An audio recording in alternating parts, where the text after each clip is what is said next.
So we are going to, talk today about this chemistry education and then how to integrate the chemistry and environmental science education. Now this is becoming hot topic, and unfortunately, the understanding of environment sciences that came from chemistry and later on the chemical sciences left alone and the environment science in itself became a separate discipline. So the whatever the fusion was earlier existing is now being missing. So I'll begin with the existence of earth, and then we will see, how closely is the association between the environment science and that of the chemistry. So, in the first slide, you can see that this is a photograph taken through a Apollo 17 mission way back in 1972, when it was stated that the Earth is a blue marble. Blue marble means it has a unique kind of color among all the planets, and it has some very special characteristics. So all these special characteristics, right from its beginning, they have undergone certain changes that we'll just try to first understand. And when it all happened, when the Earth came in existence and Earth was formed, through a scientific finding, it's over 4.5 billion years ago this happened. And in the first billion year of the Earth's history, the life also appeared on the Earth. Oceans began to exist, and then Earth's atmosphere and the surface of the Earth, all these led to proliferation of anaerobic and later aerobic organisms. And it is also being stated most of the time that perhaps the first of the primitive cell originated from the ocean. The argument given on this line is because even today, if you look at most of the cells' cytoplasm's composition, it matches to that of the composition of water that is there in the ocean. The same kind of micro or the macro elements, whatever are they are found in the ocean today, they are somewhat at a similar ratio and in the same quantity also, and they are present in the cell site also. So this theory is there, and all this, whatever that has originated in form of life on the earth, now, this is all actually nothing is but chemistry. And today, because of the interface of various disciplines of science, this all is being talked and understood in terms of what we call is the biogeochemical processes, or maybe at times when we talk about various elements, how the different elements they are being distributed in all the spheres of earth, then we refer to them as biogeochemical cycles. Okay, now this all actually has happened on earth because of the coincidence, certain coincidence which the nature in itself has provided. Now, to first of that, I would like to just mention that it is simply a coincidence that the Earth's distance from the Sun is such which allows a kind of a temperature where the life form to which we know of that can actually be formed or exist. So it's simply a coincidence. Had the Earth being a little closer to the Earth, maybe the temperatures would have been high and this kind of a form of life would have not existed.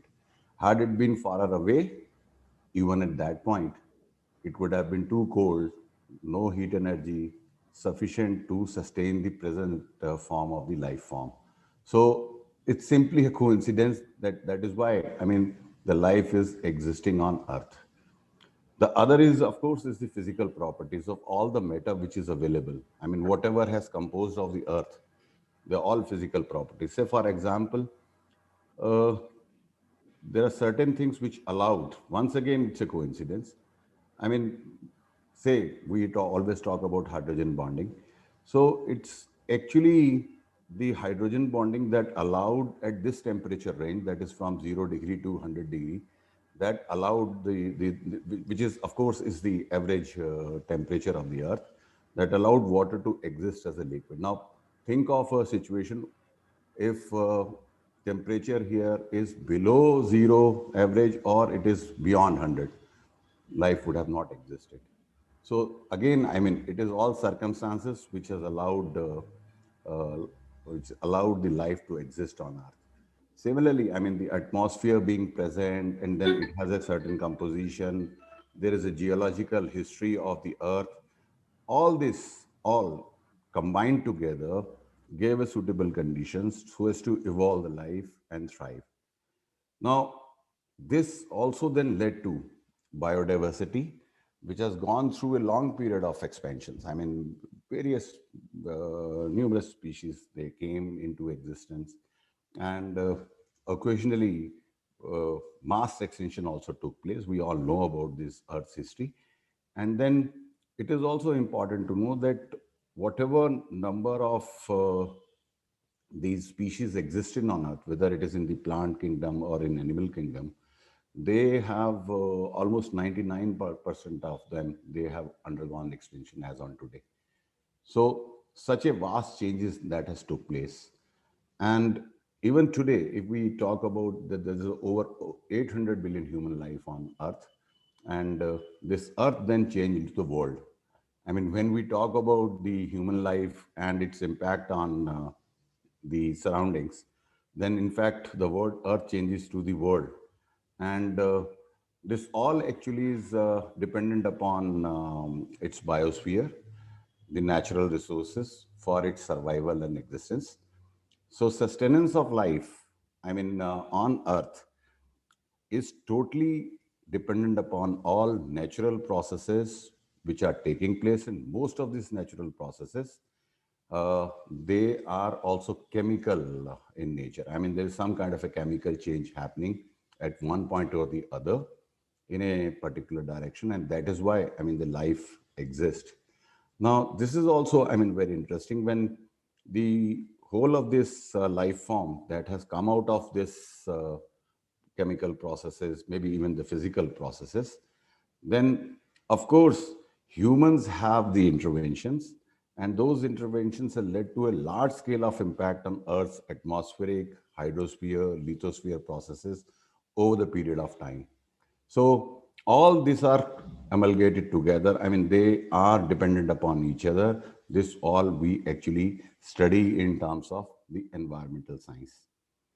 Now, if you say it's chemistry and chemistry, nothing else, and that has actually led to the understanding of the environment or the environment science, then it won't be wrong, because you see, it's the chemical reaction which led to the first self-replicating molecules, say almost about 4 billion years ago, and half a billion later the last common ancestor of current life arose. So it all happened through a chemical process, and most of the time, biochemists would like to call these as biochemical processes. But then we also have to understand it was actually the evolution of photosynthesis that allowed sun's energy to be harvested directly by the life forms, and then of course it led to a oxygen rich environment in the atmosphere, because oxygen is a product of the photosynthetic process, and that got accumulated in atmosphere. And then later on, this oxygen also through a photochemical processes changed into a ozone layer that becomes a upper atmosphere, so as to act as a protecting umbrella. So you understand, I mean, all this, whatever is happening over this long period of time, this is all chemical reactions which are taking place, though naturally. Okay. Now, up to this point, so far is so good. I mean, the life come into existence, and the life is being sustained through the natural processes, natural resources. And what you can say is that basically there are two important things which are happening here, which sustains the life. So the sustenance of life is actually depending upon one process called photosynthesis, the other is called respiration. And this all by the use of the natural resource and the processes.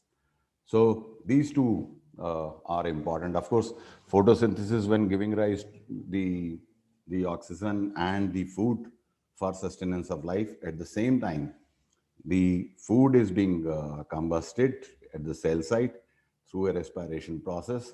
So another chemical process that is called combustion taking place, converting again larger molecules, maybe the carbohydrates, again converting them into carbon dioxide and water.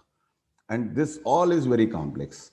But these all complex processes one need to understand in nature, all happening, everything is happening at normal temperature, pressure conditions, no special conditions required. The most complex reactions are taking place in a very, systematic manner, and nothing extraordinary. It seems to be, at least, that nothing extraordinary is required. Now, just try to compare. Even if we have to prepare a simple molecule like ammonia, how uh, big a pressure that is needed, how high a temperature is needed so as to have a good yield of ammonia. So even simple combination of nitrogen and hydrogen giving ammonia, uh, but in nature, many more complex processes taking place in a very simplistic way. So this all therefore puts into a kind of a situation where we have to understand a close relationship between the kind of chemistry that we are shifting towards and the kind of chemistry that the automatically happening surrounding us. So there is give back even today. Okay.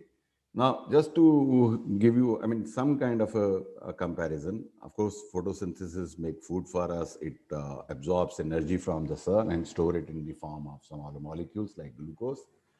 And carbon dioxide is taken in, oxygen is given off. In comparison, if you see respiration, it, it's just a reverse of it. Food is broken down, stored energy in glucose is released again for our sustenance of life.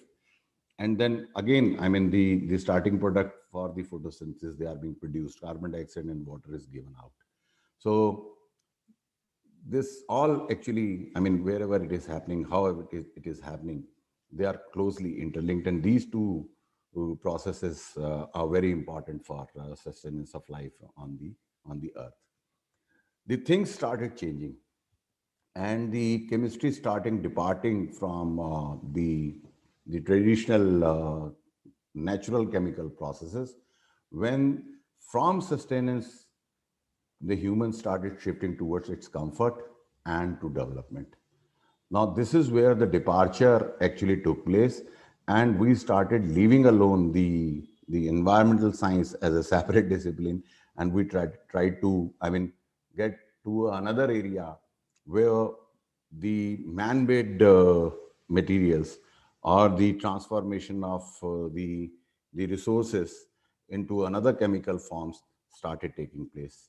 And this all has then led to the over exploitation of resources, because when it comes to the making life comfortable and development, this is beyond sustenance. So up to sustenance, it's all natural that is happening, that is being helped in a natural processes. But when it comes to the making your life comfortable and you want the development, and today's development model, we all know, what and how it is being going along.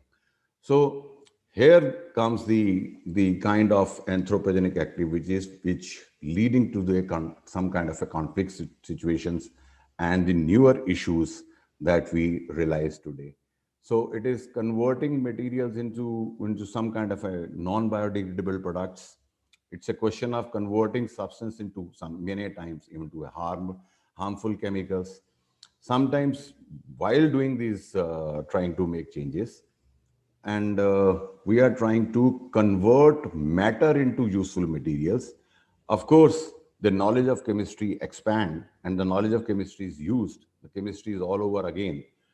And say, for example, if at all you have a matter and you want to change it into a useful material, the two chemical tools that is being used, that we understand in terms of analytical chemistry. So unless you know that this matter what it is, I mean, you need to know what it is. So qualitative analysis comes into picture. Then the second is that if you know the composition of a matter, each matter is composed of a mixture of, say, different substances. Then the second step comes that now once we know what it is, how much it is, that is quantitative analysis. So therefore, the analytical chemistry sort becomes a sort of a tool, and that is the basis how the human race has over the years exploited all these knowledge system or the knowledge that they gained, and trying to shift from sustenance of life to the comfort first. Maybe that is a part of a, say, the from stone age to the copper age, metallurgical processes came into existence. And then going from to the latest, I mean, how to use ceramic materials for making all these electronic devices, how to convert the natural gases into maybe plastics, and those all materials today that we are exposed to, this all happened because of our knowledge that we gained over and over years about our the chemical processes, the chemical changes that we can carry out artificially. So things started changing, and all these things, while in the process of converting matter into, or maybe the things which are resources, they are there in the environment, trying to change them into a useful materials. Somewhere down the line, we forget that these changes, whatever changes we are doing, and trying to hinder our natural processes, trying to sometimes even alter the composition. Say, for example, carbon dioxide is known to exist in atmosphere, so it is not an alien for atmosphere. But when you increase its percentage to which this life can exist, and if its percentage of carbon dioxide increases in the atmosphere, it can lead to the global warming, we all know. And many a times, I mean, this is not the only gas which is known to be a greenhouse gas. There are many more. And today, I mean, many people talk that CNG is a better option.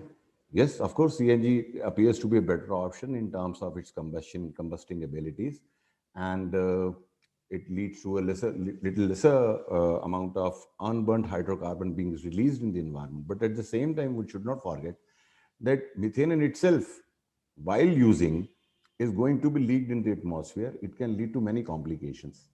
Say, for example, methane in itself is almost 4 times, I mean, more greenhouse effect than 3.4 times more greenhouse effect than that of the carbon dioxide. And methane's chemistry in atmosphere is also very complex. So any unburned hydrocarbon, because of the kind of a model to which we are exposed to, that is called development model, going for a greener chemistry, I mean, we today do not know. And in fact, if you look at the Los Angeles episode about the smog formation, you talk about the Mexican smog formation in 1984. Now, Mexican smog episode is a result of use of LPG at homes, right? So LPG being used in homes, if you do not have a very proper burner, there is something which is going into the atmosphere, and that can lead to some kind of a smog formation, because hydrocarbons in atmosphere can lead to many complex reactions and can change or alter the atmospheric composition, and some unwanted chemicals can come into existence. So this all becomes related. But what happened is that this all, when we were doing, the chemistry people or the chemistry teachers and the chemistry researchers most of the time have left the effect that their processes are doing. I mean, whatever the substance they are changing into various forms, they ignored the effect of these processes and the chemicals used, and left it to the environmental scientists to ponder upon. Now, this is not a good idea. This is not at all a good idea, because you are responsible for carrying out certain things, maybe in trying to improve upon the standards of life, but at the same time, as a chemist, it's your duty not to leave aside those issues which are resulting into a kind of a situation which can harm the the Earth's atmosphere or the world's, overall scenario. And all this has actually then led to some of the most talked about contemporary issues, environmental issues of the world. And therefore, I mean, seeing chemistry as a separate branch and seeing these contemporary issues as a separate branch would be a danger. And that is how, I mean, our chemistry education is actually being, though being the central, in fact, but becoming redundant slowly.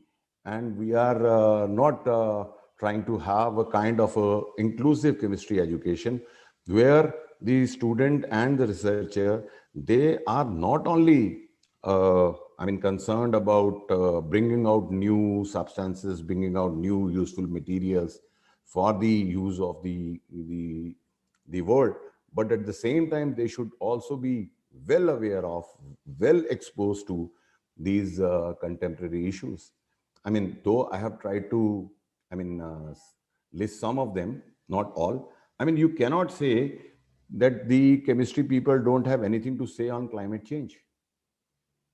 Of course, pollution of air, water, soil, this is a contemporary issue. There we say we have something to say, we know something about it. But climate change, if I tell you, I mean, the microclimate of any city or a kind of a suburb area, they are totally and totally dependent upon even the air pollution episode. The Delhi's environment or the climate has undergone change that we are all experiencing. Even today, in the month of February, we experience a lot of heat. The climate change, the local climate change has taken place. Now, this is all because throughout the year, the Delhi city is experiencing not only the kind of a winter smog to which we know, I mean, the moisture, the smoke, and the fog they combine. So, smog episodes is happening. I mean, even when we are in the summer season, during the summer season, Delhi is having the highest amount of a photochemical smog being present, and that is responsible for changeover. I mean, the kind of heat it can trap into. You are using CNG as a sort of a cleaner fuel, but at the same time, with there's so many vehicles at so many other places, PNG, CNG, LPG that is being used, and so much of hydrocarbon is being released, and then all these, they are also responsible for trapping the heat. So of course, the global warming and the climate change is bound to happen. So you cannot say chemists can ignore, I mean, the contemporary issue of environment like climate change. So whether it is pollution or climate change or whatever is happening in the Indian cities for the smog episodes, they are all integrated and all integrated to the study of chemistry. But we are not giving much of an attention while discussing such things. In especially, at least our curriculum miss this. Teachers may be discussing them, but then it is more of informal. Then, of course, environmental degradation is another, I mean, contemporary issue, which is bothering not only the Indians, but whole of the world. And if I tell this, that the kind of situation that we have faced uh, with this virus attack being there in the last 1 year. So this is nothing but you can rate it as a one of the consequence of environmental degradation. This is no, I mean, kind of, you cannot say that this is a separate incident and it has nothing to do with the total overall environmental degradation. This all is interlinked. So we cannot say that this is something which the biologists have to deal upon or the medical people have to deal upon. Uh, Unless we are linking our chemistry education with all these contemporary issues, the chemistry education will slowly become redundant, and from a central point it will shift to some sidelines, as I will show you in one of the next slides, that how everything has changed over the years.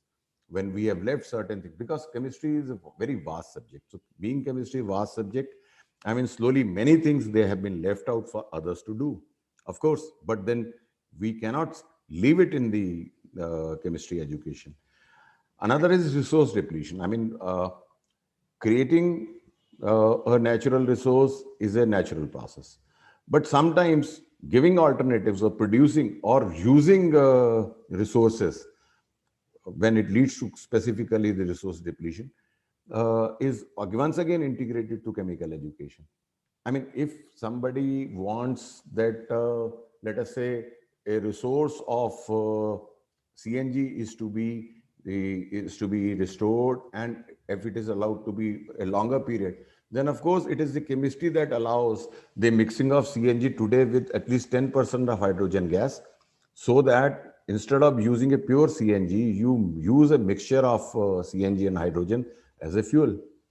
So this all will come from, so making students aware of, I mean, what way we can allow not only the environmental degradation to stop by using our common knowledge of chemistry, and with the kind of other resources being used, really you can't make things to happen. Even somebody says, I mean, genetically modified, this is all, I mean, one can say this issue is related to, but of course genetically modified foods came into existence because we wanted to deal with the problem of hunger. And since we wanted to increase the yield of the farms, we also wanted to increase the productivity. We also want to meet the need of the overpopulation of this world. Therefore, such modifications came into existence. Otherwise, there was no need. So then of course, I mean, in itself, this is becoming global warming, as I stated, as another, I mean, issue. And we are always talking about the current avalanche that took place in Uttarakhand. I mean, it is something to do with the global warming, a direct consequence of it, where a whole lot of, I mean, flooding took place even earlier and even in this season as well. So this all issues, I mean, somehow they are to be connected. They are connected and they are to be taught. And we have to keep our curriculum a dynamic curriculum where we keep adding whatever happening around us and try to link it with the chemistry education. Now, in fact, chemistry to environment science and back is another, I mean, kind of a thing that we have to ponder upon. It is, in fact, the knowledge of chemistry that helped in the understanding of environmental science. We should not forget it. I mean, whatever understanding that we reached about the environmental science came from the what it is, how much it is, what is its impact, how it behaves, what reactions it undergoes, naturally or otherwise. This has led to the basics of the environmental science. But then later, the environmental science became a multidisciplinary subject, and it started saying that it talks about all these fields. It talks about ethics, ecology, biology, chemistry being one of its, I mean, component. Then atmospheric science and oceanography, geology, anthropology, whatnot, even history, political science, engineering, all being included. So environmental science, therefore, became the center, and the developer of environmental science, that is the chemistry, or maybe to some extent ecology and biology, that becomes the arm of it. This is all happened because the philosophy of education changed, it being more inclusive and it being serving the need of the mankind. It compartmentalize itself into certain areas. So whatever the linkage, those were there, the strong bonding and linkages which are in fact there between the chemistry and the environment science, and maybe for therefore the political science. I tell you, I mean, what is the relationship, one would wonder, between the chemistry and the political science? Now, today you have seen that, I mean, this vaccination program that has come up. Now, of course, this vaccination program which is running, it has a direct political linkage also. World politics is revolving around it. It's the economy that is revolving around it. See, we, as a economist or a political scientist, they talk about the hydrogen economy. Now, hydrogen economy is nothing but, I mean, there's a direct linkage between the world politics and who will be the superpower in the next 50 years. That would be decided by the fact that who will master hydrogen being used as a fuel. So you cannot say that chemistry is separate and the world politics is separate, the economics is separate. I mean, you also need to understand that when every business opportunity in this world has led to kind of environmental degradation, then whatever environmental degradation that has taken place has also led to a newer opportunity in business.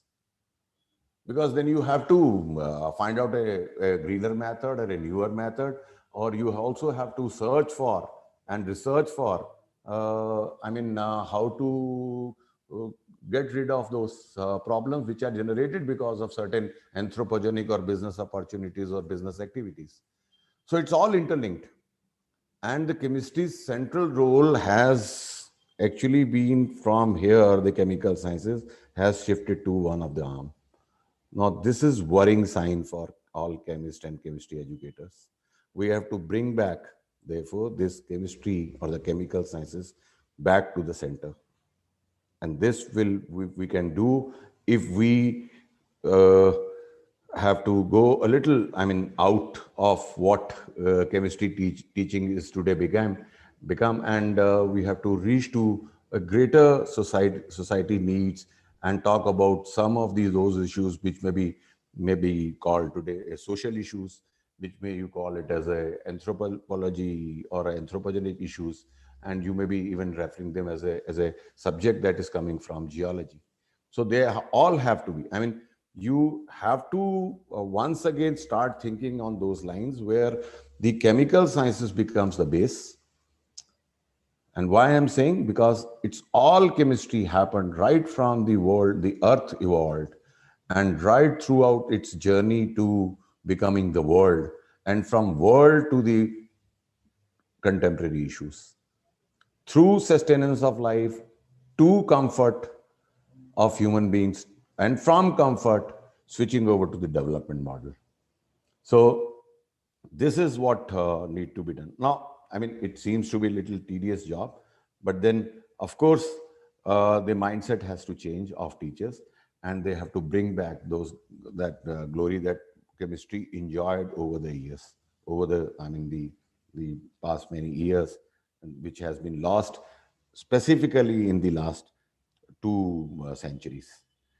Now, therefore, the chemistry education through the conceptual learning goals for their student needs to be developed, an understanding of the material world around them while learning and thinking critically. This becomes a base. Unless we once again go back to these basics, we will not be able to. Otherwise, क्या होगा कि structure of atom, quantum mechanics, and कुछ analytical techniques, कुछ analytical tools, कुछ bonding theories, कुछ compounds की जो organic compounds की क्लासिफिकेशन हमने कर रखी है, that that will be only the base for the chemistry. I mean, there's no, undermining for these things. I mean, these concepts are very important for making things. I mean, whatever development has taken place in analytical chemistry is because of, our knowledge about the theoretical concepts, and of course, the knowing the properties of various substances and the group of substances under which we have classified these substances. No doubt about it. But of course, we have to have a linkage, strong linkage, which existed actually and which exists even today, but we are not highlighting it. When we are not highlighting it, that is making a student to feel as if chemistry means some theoretical concepts or some practicals, going into the lab, performing certain experiments. They do not know. I mean, it all happened because of the qualitative and quantitative analysis of matter, that we analyzed matter and we converted this matter into the useful material. So that linkage is to be once again established. Why we need various bonding theories to be understood, so as to understand the chemical behavior of substance, which in ultimately, because we stop at one point of time, we talk about theories, but we do not link it how it is going to be useful in making the matter into material. So that bridge needs to be now completed or filled. So we therefore need framing of curriculum, making connections between the chemistry and environmental. This is much more needed now to make yourself relevant, to make yourself, as a chemist or a chemistry education to exist. Otherwise, the newer branches which come up, they already take up those issues and they are becoming more prominent. And even, today, when in the beginning the nanoscience developed, the ceramic technology developed, it all developed because of the inventions or the progress that took place in the material chemistry. But later on, even today, you talk about things, it's the people working in the field of electronics and others which have taken over, and the chemists names are altogether missing. The contribution of a chemist is being undermined, because though the base work is done by chemistry, but the fruits are being given to the those who developed them into a kind of a new device. So this will help in, if we can bring it back to the central place, then this will bring back the it will turn the future of the chemistry education the more efficient and intensive, with maximum engagement with the intellectual power of the students. That is what is needed. And there is always an argument that there's a need to develop the new, learning strategy in order to challenge more and demanding concepts of environmental science and chemistry. Of course, this needs to be done, and different strategies are normally being applied. And chemistry teaching with the aim is to encourage students to learn chemistry and use them for the environmental science needs, and also link them with the day-to-day affairs. So when people talk about, let us say, the climate change in a city or in a specific region, so they should understand that the chemist has a role to play in it. They should not forget that the chemist, they think that as if it's all others game, and the chemists have no role to play in this. And of course, for the basic strategies that we normally go for is the classroom. And the general idea is that the classroom should remain and contain multiple spaces that provides long-term multidisciplinary projects. Now, this multidisciplinarity in chemistry, therefore, chemical sciences being at the center, like environmental science today. So, chemical sciences, if it can come at the center, and then there is a multidisciplinary projects given to the students. So, they speak to the society, they do certain projects to the society, for the society, and individuals or small group learning, inquiry lessons are included, project-based learning is included. What are the contemporary problems? What is the role of a chemist? These sort of things have to come into picture. Then you will, as a chemist or a chemical educator or the student of a chemistry or a researcher of a chemistry, will come at a central stage. The laboratory, of course, is important in chemical education. So once again, it has to be more innovative. They are to be engaged in a new kind of lab skills. And of course, practice all this have to come with a lot of safety and effectively. So these all, and teachers of science, specifically that of a chemistry, when you're trying to link it with the environmental science, then you have to go for kind of equity, treat equally. The students have to be encouraged. They are to be made aware of best of the research and the best of the practices. They are to be groomed from the school time. And that is why perhaps in the national education policy, the boundaries are not the boxes in which, we are now today is being trained. They are trying to break those boundaries. They are saying, there is no need of a specialization going to a very specific discipline specialization at a UG level. I mean, you need to study all them together. It's not a question of one's interest. It's a question of developing the education into a kind of a system where you have a broader knowledge. Broader knowledge means multidisciplinarity comes into a picture. I mean, today what happens is that if somebody is being enrolled as a undergraduate student of a chemistry, at the best, भाई तुम थोड़ा सा maths पढ़ लो, तुम थोड़ा सा physics पढ़ लो, और एक आध पेपर इंग्लिश का और एक पेपर एनवायरमेंटल साइंस का क्वालिफाइंग पेपर पढ़ना. That's all. But this kind of approach has not done a good to the chemistry education and as a whole to the society.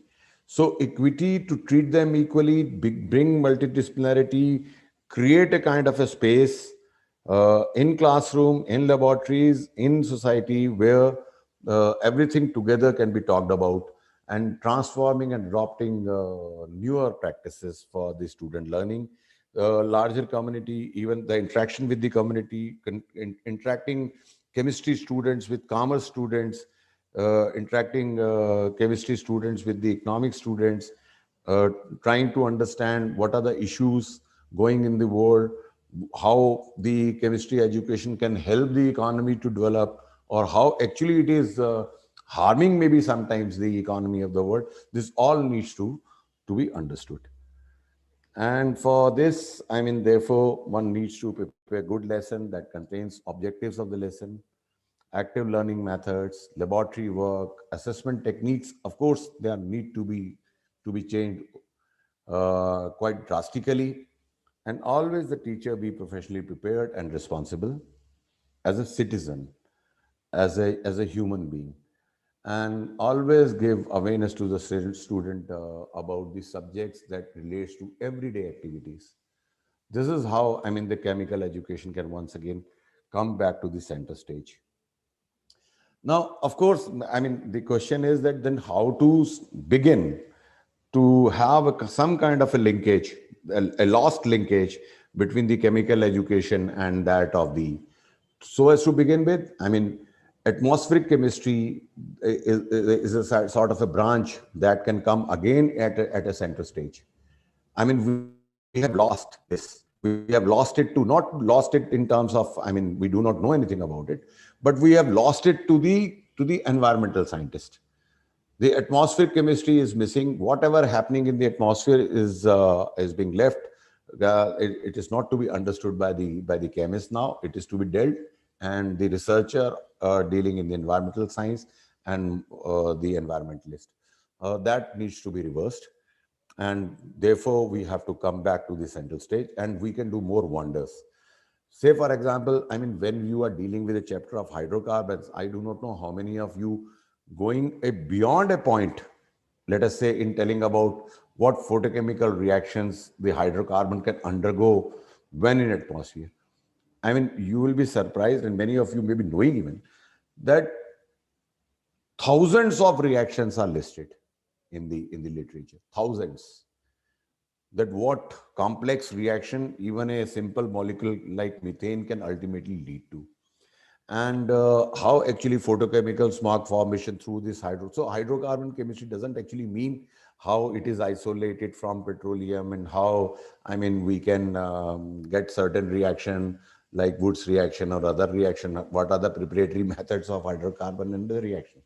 We have to link it with the, I mean, when you say it's hydrocarbon, so hydrocarbon, how actually the atmospheric reactions of hydrocarbon are taking place, that has to be taught, and a strong linkage has to be established.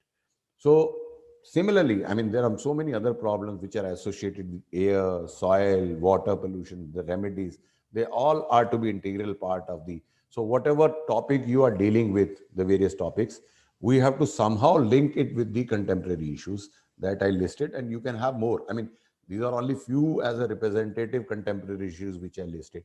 आज की तारीख में तो आप you can one can say कि the supply of the medicines over the world in itself becoming a challenge. अभी तो छोटे से छोटा भी, मतलब आप you must have seen when there was a talk about hydroxyquinoline, hydroquinone, this HCQ was much demanded in America, and India was being able to supply.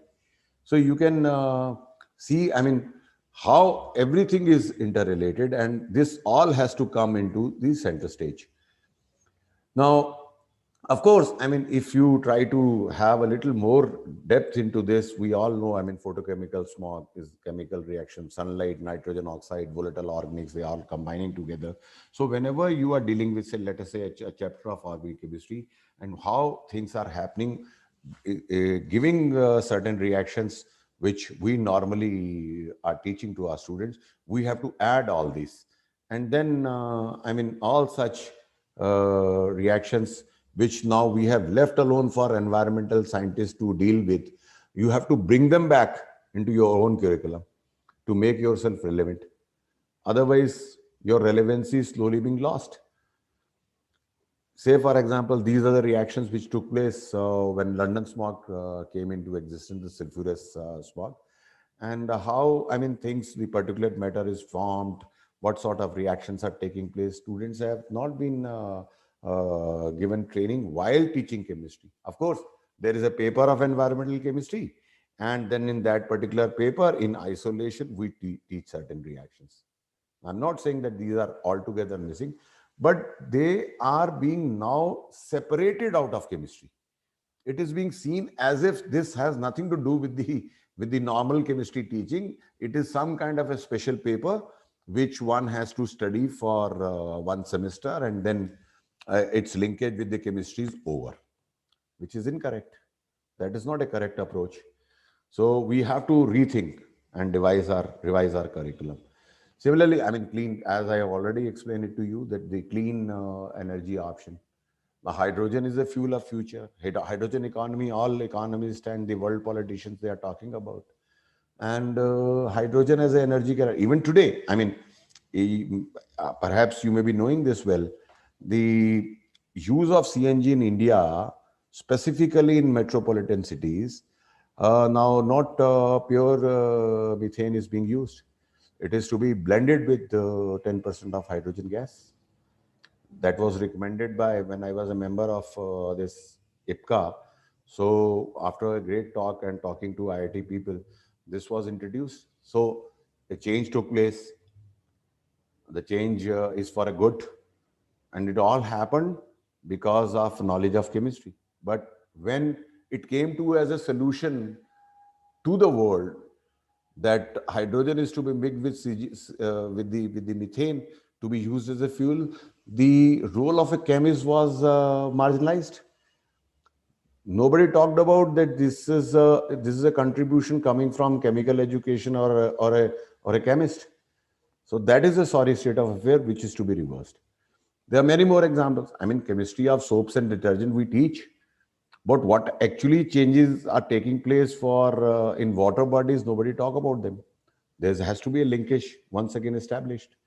There's a, we all know, I mean, we know, everybody knows that there's an impact of pesticides, herbicides, chemical fertilizers on environment. But then, while, say, for example, chlorohydrocarbons, when we are dealing with, we may be telling them one pesticide that is, I mean, the DDT. But we are not talking about others. We are not talking about chemical fertilizers and its use, its impact, and these all things slowly. So we are just getting isolated from the contemporary issue to the chemical education, which I just wanted to give a stress upon, that there should be, and there should be a, some kind of even solid waste management. I mean, everywhere in solid waste management, this becomes a one of the most pressing problem of big cities. And solid waste management through only chemical means is possible. No other way.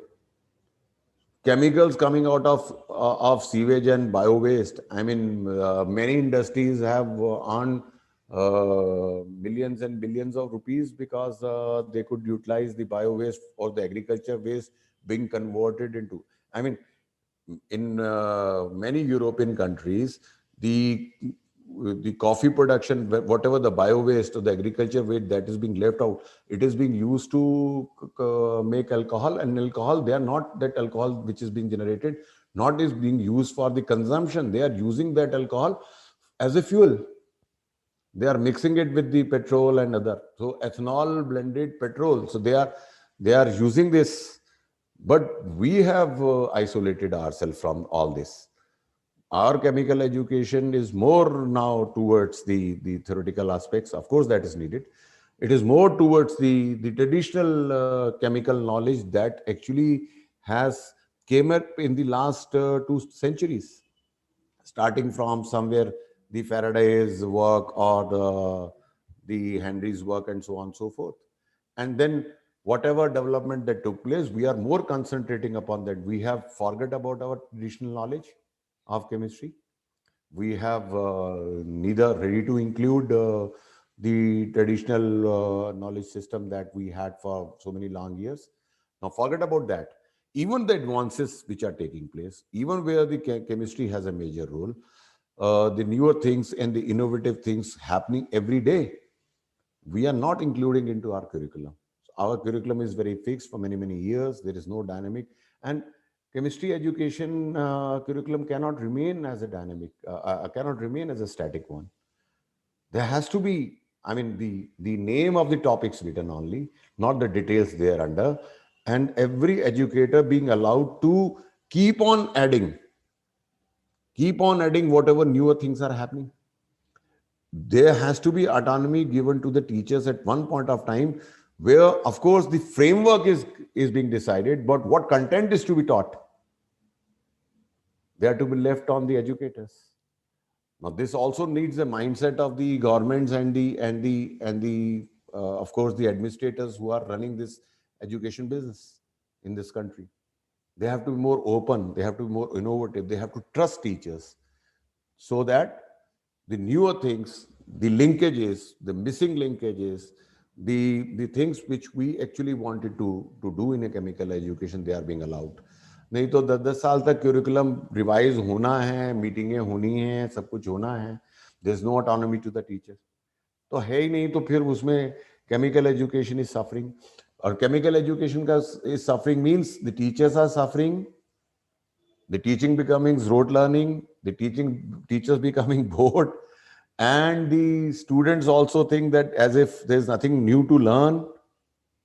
And then of course we are leaving also, left behind from all others who are working in a more dynamic fashion. So of course, this all therefore need to be considered, pondered upon to make yourself relevant.